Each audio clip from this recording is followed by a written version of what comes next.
Hai, Emandi. Halo guys, balik lagi bersama aku Dr. Andi Setiawan di channel Andi Setiawan pada segmen edisi Ramadan. Dan sebelum aku mulai video kita, aku ingin ucapin dulu bagi kalian yang menunaikan ibadah puasa, semoga puasa kalian lancar-lancar aja sampai nantinya berbuka guys ya. Dan yang pastinya sambil ngabuburit ya, sambil nunggu-nunggu waktunya berbuka, kalian bisa langsung nonton video ini. Kalian bisa pantau channel ini karena channel ini akan memberikan informasi-informasi pastinya ya yang cukup berhubungan dengan Ramadan, yang cukup berhubungan dengan puasa kalian lah gitu guys. Maka dari itu aku himbau selalu ke kalian untuk subscribe channel ini dan tekan tombol lonceng notifikasinya agar kalian tahu terus kapan video terbaru diupload tiap minggunya. Jadi kalian nggak ketinggalan pada saat video terbaru diupload gitu guys di channel ini gitu guys. Dan ngomong-ngomong soal puasa nih ya, memang sebenarnya makanan manis, makanan dingin-dingin gitu yang segar-segar gitu itu pasti jadi primadona bagi setiap orang pada saat berbuka gitu. Dan juga banyak minuman dan juga makanan itu yang terbuat dari buah-buahan gitu guys. Dan karena ini bulan puasa ya, biasanya juga kalau puasa itu identik dengan buah kurma gitu. Karena memang kebanyakan dari kita pasti udah tahu kalau manfaat dari buah kurma itu ada banyak banget ya. Dimana kurma itu merupakan salah satu buah yang memang memiliki kandungan nutrisi yang lebih tinggi dibandingkan buah-buah yang lainnya gitu guys. Dan juga sangat bisa mengganti energi kita yang hilang selama kita melakukan ibadah berpuasa gitu. Sebenarnya ada dua kategori kurma ya yang dijual di pasar-pasar, yaitu kurma segar dan juga kurma yang udah dikeringkan gitu. Kita bisa membedakan kurma segar dan juga kurma yang udah dikeringkan itu dari kulitnya guys. Biasanya kurma segar itu kulitnya itu masih halus gitu. Sedangkan kurma yang udah dikeringkan biasanya kulitnya itu sudah mengkerut gitu. Dan sebenarnya juga kurma yang dikeringkan itu bertujuan untuk memudahkan dalam pengemasan aja sih. Jadi bisa bertahan lebih lama gitu apabila dibandingkan dengan kurma yang tidak dikeringkan gitu guys. Dan bagi kalian, ntar kalian sesuaikan aja dengan selera kalian karena memang ada orang yang menyukai kurma segar, ada juga orang yang lebih menyukai kurma yang udah dikeringkan gitu. Jadi kalian sesuaikan aja dengan selera kalian dan yang pastinya sesuaikan juga dengan dompet kalian gitu guys. Karena biasanya juga kurma yang segar ini biasanya harganya juga cukup lebih mahal ya dibandingkan kurma-kurma yang udah dikeringkan gitu. Jadi intinya kalian sesuaikan aja dengan dompet kalian lah. Dan back to topic guys, kita balik lagi di manfaat kurma karena aku udah rangkum 10 manfaat kurma yang baik bagi kesehatan tubuh kita guys. Ya, kita langsung aja ke videonya. Kita langsung aja ke manfaat yang pertama ya, supaya videonya nggak kepanjangan juga gitu ya. Manfaat kurma yang pertama adalah bisa mencukupi kebutuhan gizi dan juga kalori harian kita guys. Hanya dengan makan kurma gitu, tanpa makan makanan yang lain. Ya, seperti yang udah aku bilang sebelumnya, kurma itu berbeda dari buah-buah yang lainnya ya.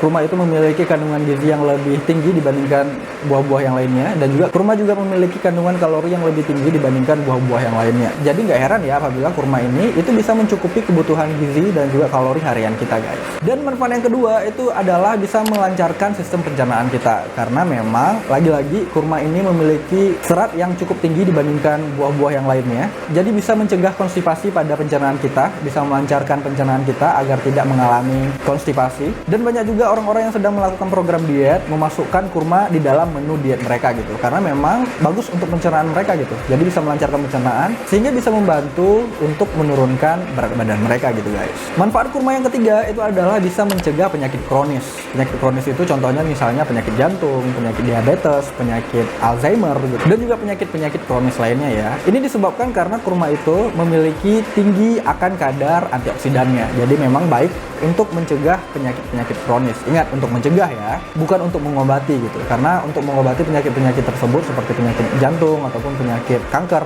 dan juga penyakit-penyakit kronis lainnya, itu ada pengobatan khusus gitu yang lebih efektif yang kalian bisa gunakan. Jadi tidak hanya kurma doang gitu guys. Oke guys, intinya kalian harus konsultasi dulu ke dokter gitu untuk mendapatkan pengobatan yang lebih efektif gitu guys. Ingat, untuk mencegah loh. Manfaat kurma yang keempat itu adalah bisa membantu melancarkan proses persalinan normal. Ini pasti digemari banget nih bagi ibu-ibu hamil yang mau melahirkan gitu karena memang akan membuat proses persalinan normalnya itu bisa lebih lancar gitu guys. Ini disebabkan karena kurma ini dapat memberikan efek yang bisa membuat leher dari rahim itu bisa lebih cepat membuka gitu guys. Bisa lebih cepat melebar gitu. Ya bisa dibilang pembukaannya itu bisa lebih cepat gitu.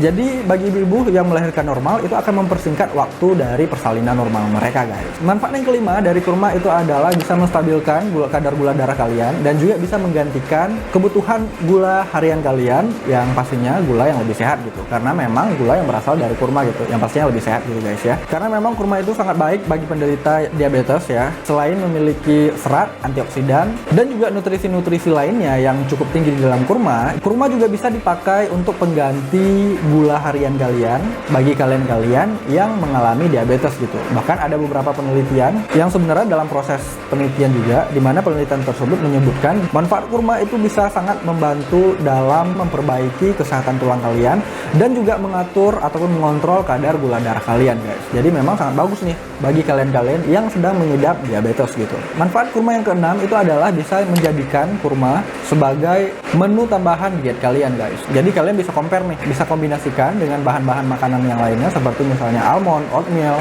smoothies, keju, ataupun bahan-bahan makanan diet kalian yang lainnya juga. Kalian bisa gunain kurma juga sebagai salah satu bahan untuk diet kalian gitu, guys ya. Tapi tetap jangan kebanyakan karena jenis makanan-makanan itu memiliki kadar kalori yang cukup tinggi juga. Jadi kalian harus perhatikan juga kalori dari setiap bahan yang kalian makan gitu. Karena memang tujuan kalian kan sedang diet gitu, guys. Next, manfaat kurma selanjutnya adalah bisa mengganti elektrolit tubuh kalian yang hilang, guys. Jadi bukan hanya air kelapa ya yang bisa menggantikan elektrolit kalian gitu. Kurma juga bisa gitu. Ini disebabkan karena kurma mengandung potasium yang cukup tinggi, yang dimana potasium ini salah satu dari unsur elektrolit yang ada di dalam tubuh kita gitu. Jadi bisa dibilang kurma itu tidak kalah hebatnya dengan air kelapa dalam mengganti cairan tubuh kita, guys. Next, manfaat kurma selanjutnya itu adalah bisa melindungi tubuh dari peradangan gitu. Karena memang seperti yang udah aku bilang sebelumnya ya, kurma ini memiliki kandungan antioksidan yang cukup tinggi, salah satunya polifenol. Dan untuk melindungi tubuh dari peradangan, tubuh sangat membutuhkan unsur dari polifenol. Dan kurma itu memiliki kandungan polifenol yang cukup tinggi, guys. Jadi memang sangat bagus nih untuk melindungi tubuh kita dari peradangan-peradangan yang akan terjadi gitu. Next, manfaat kurma yang lainnya itu adalah bisa meningkatkan kesuburan gitu. Jadi tidak hanya bisa melancarkan persalinan normal nih, tapi juga bisa meningkatkan kesuburan kalian. Dan maksud kesuburan ini tidak hanya pada wanita ya, tapi juga pada pria gitu. Jadi pada pria dan juga wanita, apabila mereka makan kurma, itu bisa meningkatkan kesuburan dari pria dan juga wanita gitu, guys. Jadi memang sangat disukai nih bagi pasangan suami istri gitu, yang memang sedang program untuk menciptakan buah hati mereka, guys. Karena memang kurma ini dikenal memiliki kandungan asam amino dan juga seng yang sangat tinggi di dalamnya. Jadi memang sangat bagus nih untuk proses kesuburan pada pasangan suami istri itu pastinya.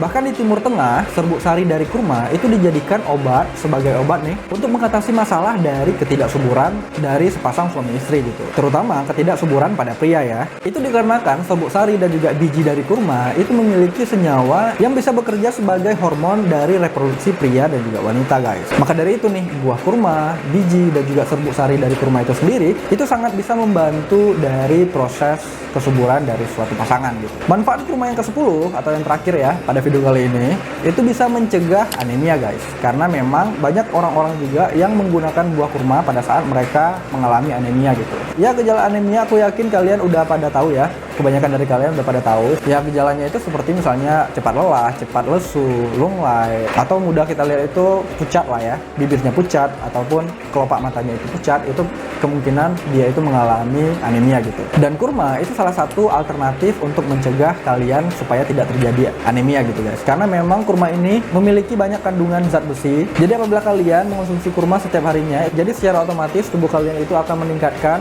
produksi sel darah merah. Jadi kalian itu terbebas dari anemia gitu, guys. Oke guys, sekian dulu video kali ini. Aku harap video kali ini bisa bermanfaat buat kalian, bisa menambah wawasan kalian. Dan kalian sebenarnya bisa komen di bawah apabila kalian ada pertanyaan seputar video ini. Kalian bisa komen juga di bawah apabila kalian mempunyai ide-ide untuk video ke depan. Dan jangan lupa seperti biasa, like video ini jika kalian suka, cuekin aja jika kalian nggak suka, share ke teman-teman kalian yang menurut kalian butuh informasi yang ada di video kali ini. Subscribe di channel ini dan tekan tombol lonceng notifikasinya agar kalian tahu terus kapan video terbaru di upload tiap minggunya. Follow aku juga di Instagram @andisetiawan karena aku juga cukup sering nge-share beberapa informasi di sana juga. Oke, sekian, terima kasih. See you next video. Bye-bye.